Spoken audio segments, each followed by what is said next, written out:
Hi, welcome everyone. As people are arriving, we started recording. So I think I'll start pretty quickly, and others might be joining us as we begin. But we just have a short 30-minute time together, and there's a few things that I'd like to cover on this topic. So I'm really happy to be with you and to present this webinar on mindful parenting in the time of a pandemic. And I'm really somewhat focusing on teens and young adults because that's my expertise.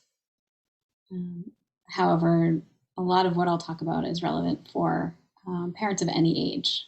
So welcome all parents. And my name is Jessica Mori. I was a founder and a lead teacher for Inward Bound Mindfulness Education, which is an organization that offers meditation and mindfulness training primarily for teenagers and adolescents, so high school, college age students, and also for parents, teachers. We have a teacher training. So for folks who are working with adolescents and want to bring mindfulness into their work with adolescents.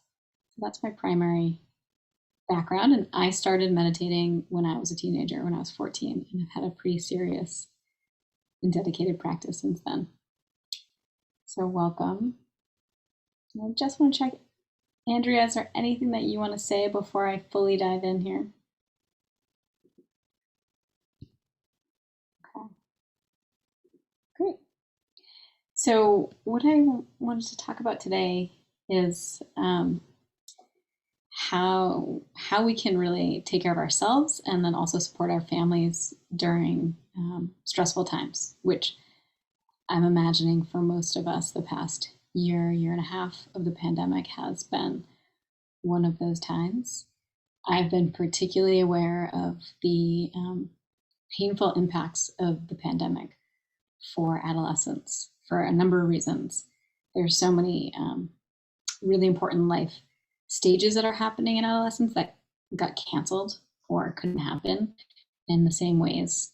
Graduations, proms, so many important events and milestones for adolescents were canceled over the last year. So it's been a really challenging time.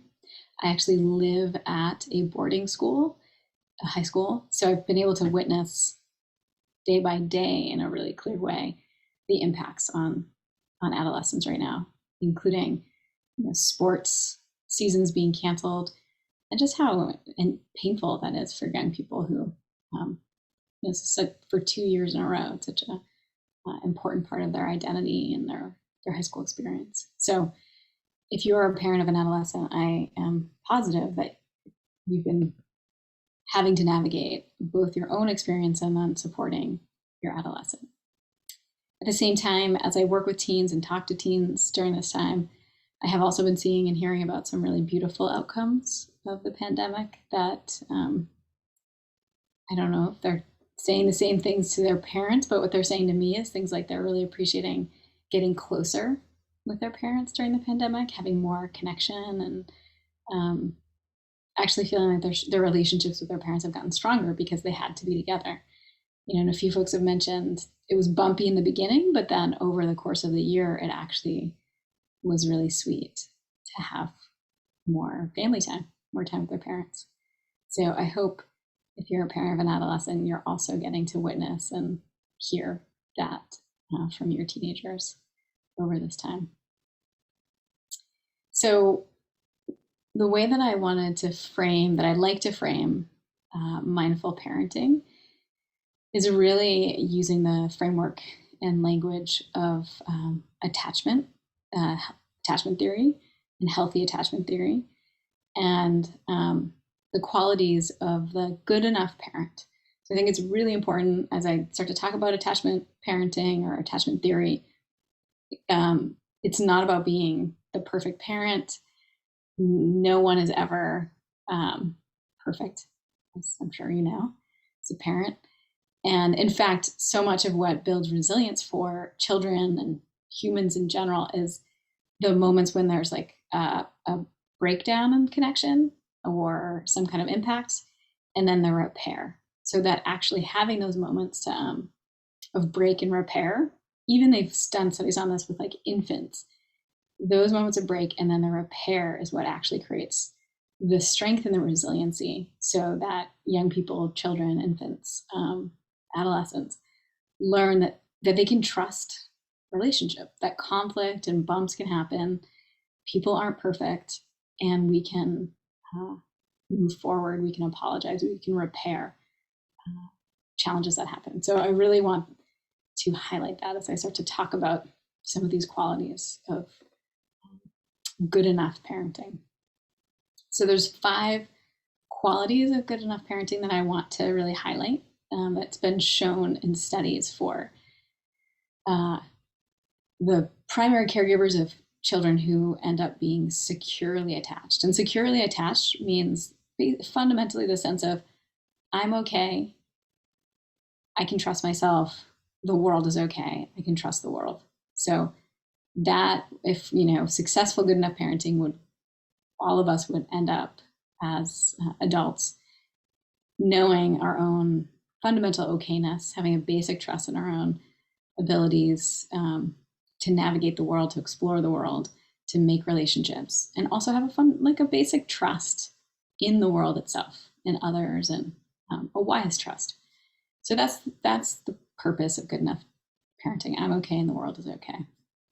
So these 5 qualities, the first is presence.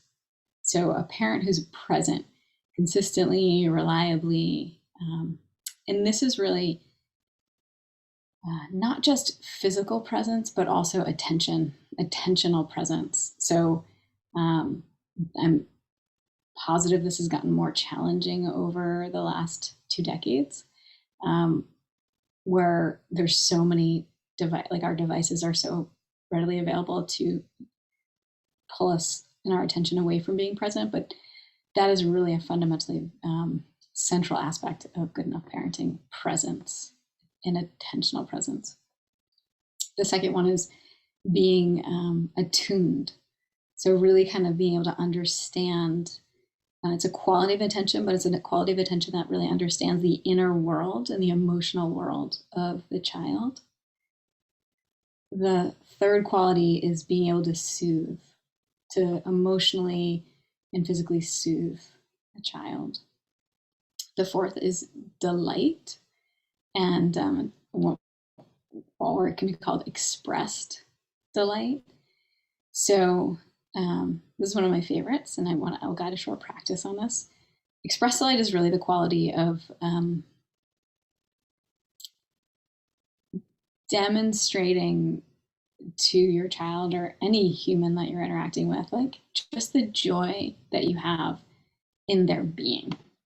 And I think a lot, I have a good friend who has young children, and how just delighted, almost ecstatic she is when her children do just the little things like roll over for the first time, or when her 4-year-old says something absolutely adorable or wise. So it's that kind of just like expressed delight. Her children are growing up seeing her taking joy in who they are, just in their being. And what that does is it sets up those children to identify, to connect their sense of self. So as the sense of self is coming into formation from infancy, the sense of me-ness, they start to connect the sense of me with feelings of joy and happiness. And so that really is a foundation for self-esteem for children and young people. So express delight, that's the fourth. And the fifth is to champion your child's self-development. So this is really this quality of you're tracking what your child is interested in, sports or music or art or nature. You're tracking, what do they seem attracted to? What do they get into? What brings them joy and delight? And then doing what you can to support your child to take advantage of that, to thrive in that. It's like you notice that they love plants and you send them to a day camp where they are with a naturalist. If that's possible for you, you take them outside and together you learn plant identification. So it's that kind of noticing what your child loves and then supporting them. And that has a quality of supporting them in what they love, independent of what you love, independent of what you like or what you want for them or what you think they should want or love. So those are these five qualities I'm highlighting today. So it's present attention, presence, attunement, soothing, delighting, and then championing their self-development. And as I talk about this, I really want to name that a lot of my inspiration around attachment theory is coming from a teacher named Dan Brown, who's a clinical researcher and psychologist and meditation teacher, actually in the Boston area. And he's been a meditation teacher and inspiration for me in this work. So these are the five qualities of good enough parents.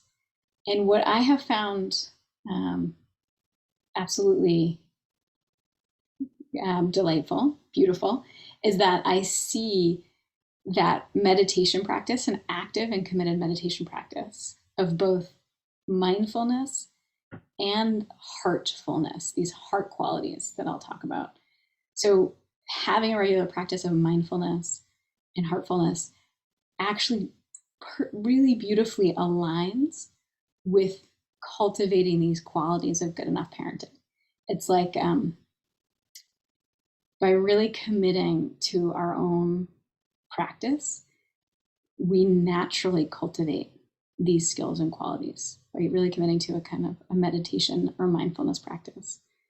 So I want to offer a little bit of what those practices are and then guide you in a simple one, in a short practice during this time.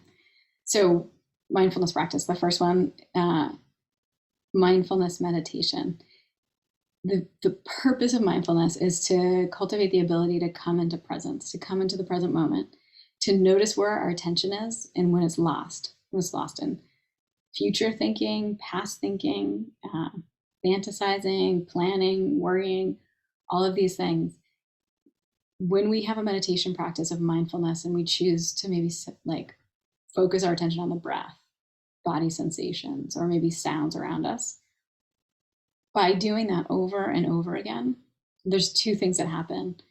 One thing is we start to become aware of the habits of our mind. We start to be able to notice, like, when am I lost and what does that feel like? And what are the impacts? Like, how does it feel in my body and my mind when I'm not present? And so we can start to like really notice that when we have this object of present moment attention that we are coming back to. We can notice when our mind goes off or how much it tends to go off. Usually that's the first thing we notice when we start a meditation practice, is that our minds are crazy and totally out of control in a certain way. And so then the next thing that we develop through a dedicated mindfulness practice is really the strength and the skill to keep coming back. So to notice when we're lost in thinking or lost in some way, disconnected from the present moment, and to be able to come back. Notice we're lost and then we can come back. So we learn that we can decide where we put our attention. And so this is like invaluable. You can just think about, for me, this is a really big one. When I'm talking to someone and I feel like they're not paying attention, and I'm pretty attuned to that, it's like my least favorite thing. I really get so bothered when I can tell someone's like lost in their own thoughts or not really paying attention. And I see this when I watch my friends with their children or watch children with their parents. Like, children know when their parents are not paying attention. They're tracking it. And so that skill to just like decide that you're going to just be with your child wholeheartedly, you're going to let your work stress or anything else that's going on drop and bring your attention back. how valuable that skill is for supporting your child in your relationship. To just that simplicity of like being present, knowing when you're present, and being able to come back with your attention to being present. So that's one aspect of it. It's just like, okay, I'm here and present with this child, this young person, who I'm imagining is like one of the most important beings on the planet for you. It's like, why wouldn't you want to be present with them and offer them your full wholehearted attention? So that's the primary skill we develop with our meditation practice. And then the other part of attention is when we learn that, and we build the skill of knowing how to shift our attention to what we want, we can notice that even in the present moment, our minds can have a tendency, say with your child, to like, maybe it goes to like what you think they're doing wrong or what you're worried about that they're doing or something like this, right? So that our minds can have a tendency of a negativity bias to like go towards what's wrong. And when you can notice that, you can actively decide, I want to put my attention on what's right. I want to put my attention on what's right with the relationship right now, with what's right with my child right now. And so that can become more of a choice. Like, okay, my mind is drifting to like what's not right now. I'm going to make an active choice that I want to focus on what's right now. What's okay, what's good about my child, what's good about our relationship, what's good about me, right? So that's part of developing the skill of attention, is deciding where we want to focus our attention and being able to put it there.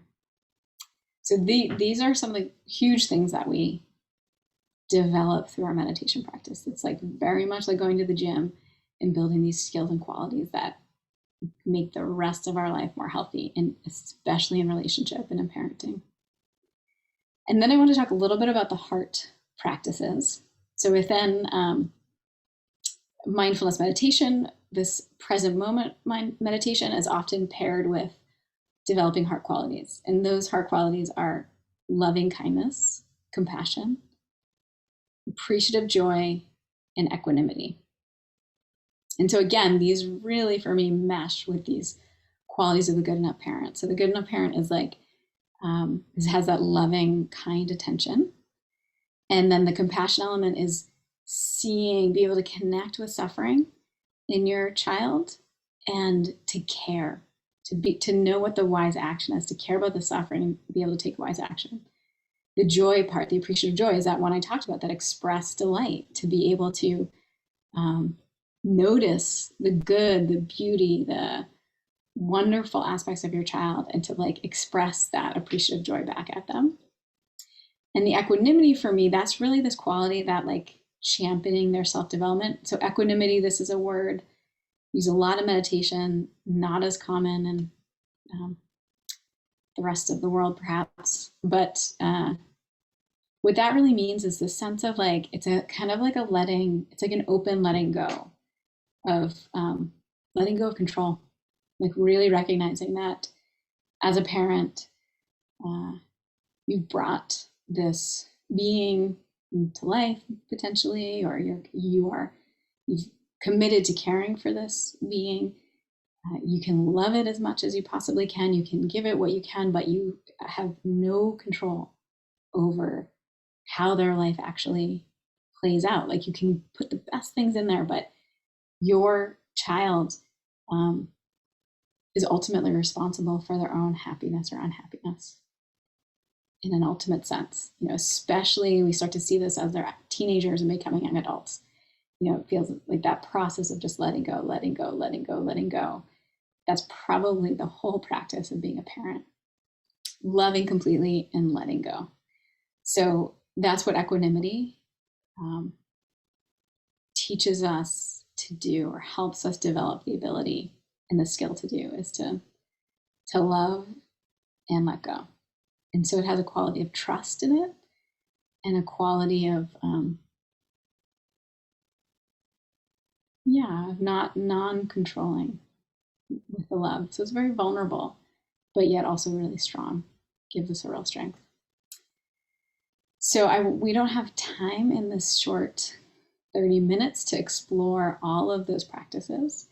But I really wanted to frame this so that you might get inspired, like a new inspiration to really commit to doing a more regular mindfulness practice if you're struggling right now with the stress of pandemic parenting. So a mindfulness meditation, there's so many great resources from Harvard Pilgrim. There's some great apps. 10% Happier is a great app that you can practice with. And so I really encourage that. And then you can also check out these heart practices, loving kindness practices, compassion, joy, and equanimity. And again, I'm sure from Harvard Pilgrim or also from different apps, you can find those meditations and really practice with those. So if I've talked about one of these qualities, and as I've talked about it, you've thought to yourself, yeah, that's one that I could cultivate more for myself in my relationship with my child, then you might go look for that meditation and commit yourself to it. And really it can be just like going to the gym. Like, you notice a place that you want to develop a skill, and then you commit to doing that on a daily or very regular basis.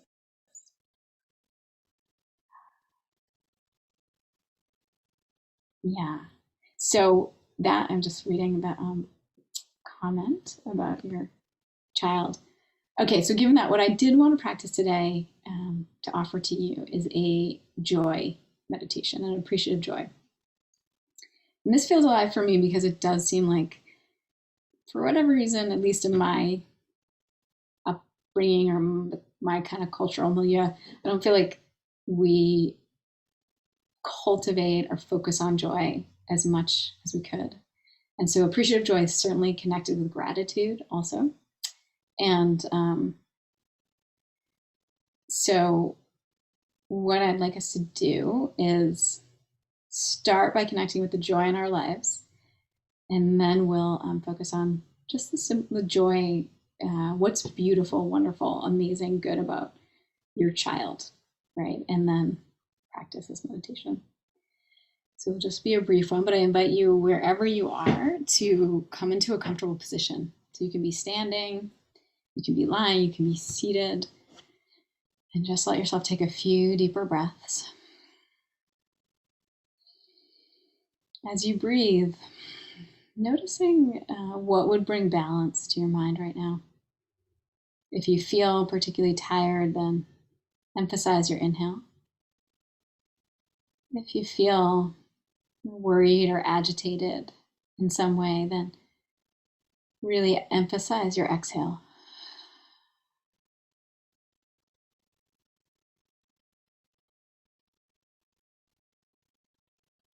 And however you're breathing, inviting your body to soften a little. You might invite your shoulders to relax down.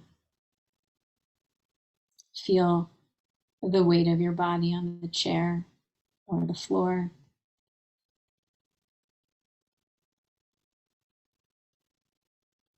Soften through your eyes and forehead.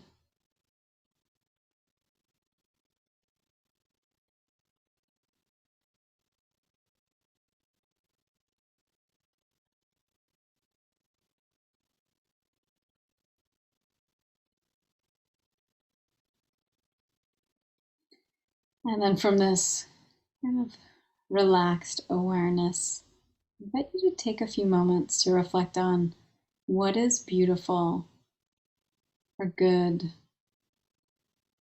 or even just okay, not wrong in your life. Right now, today, this past week, what could you bring to mind that maybe brings you joy, that you appreciate, you're grateful for?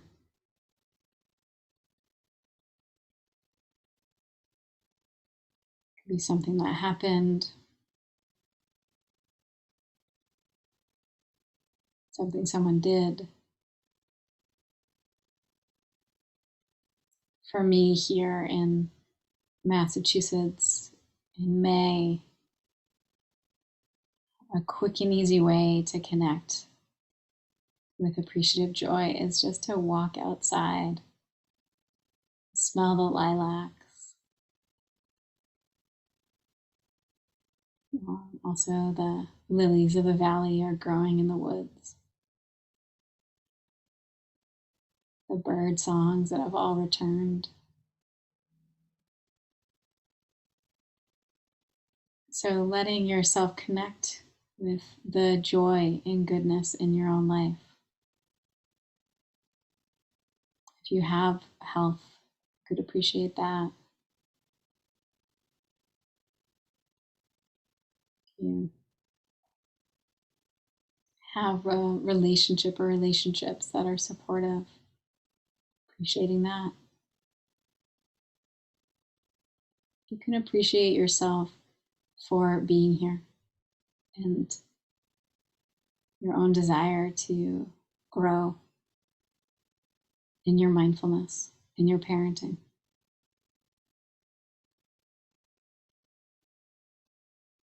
And so then you can just feel in your body, appreciating, savoring, celebrating all these good things, all this joy in your life. Just kind of let yourself breathe it in or soak it in. Linger on the goodness. May this happiness continue.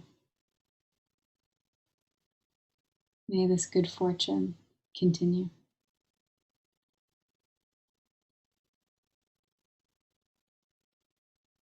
May this happiness grow.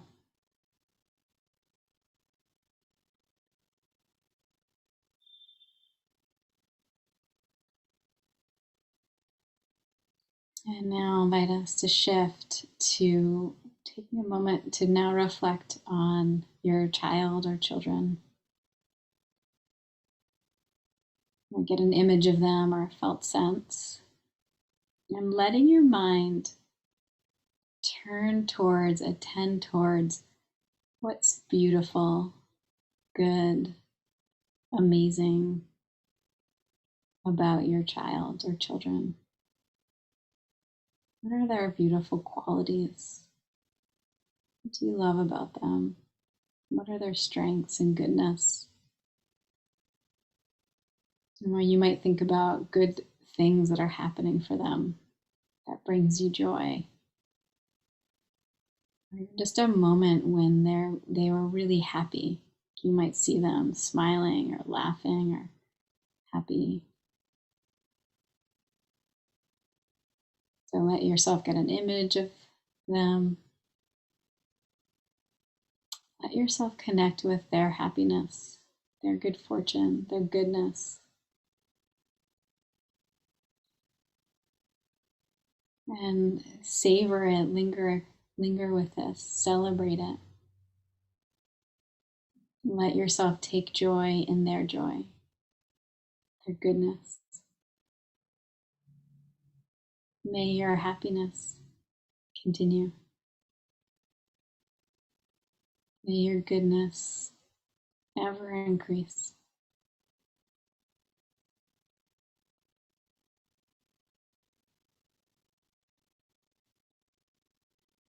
May your happiness continue. May your goodness ever increase.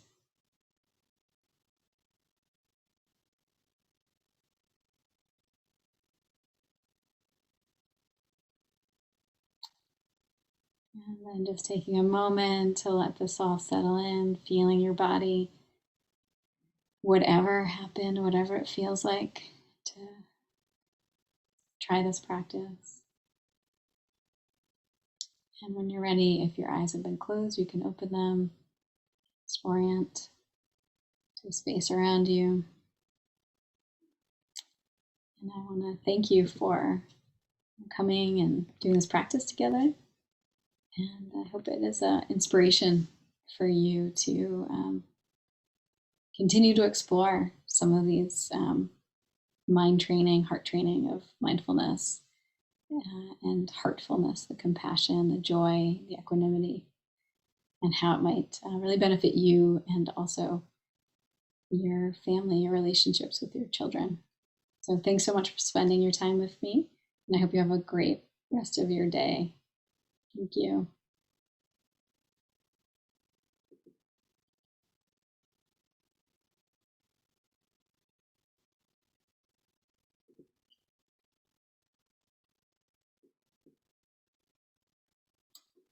Okay.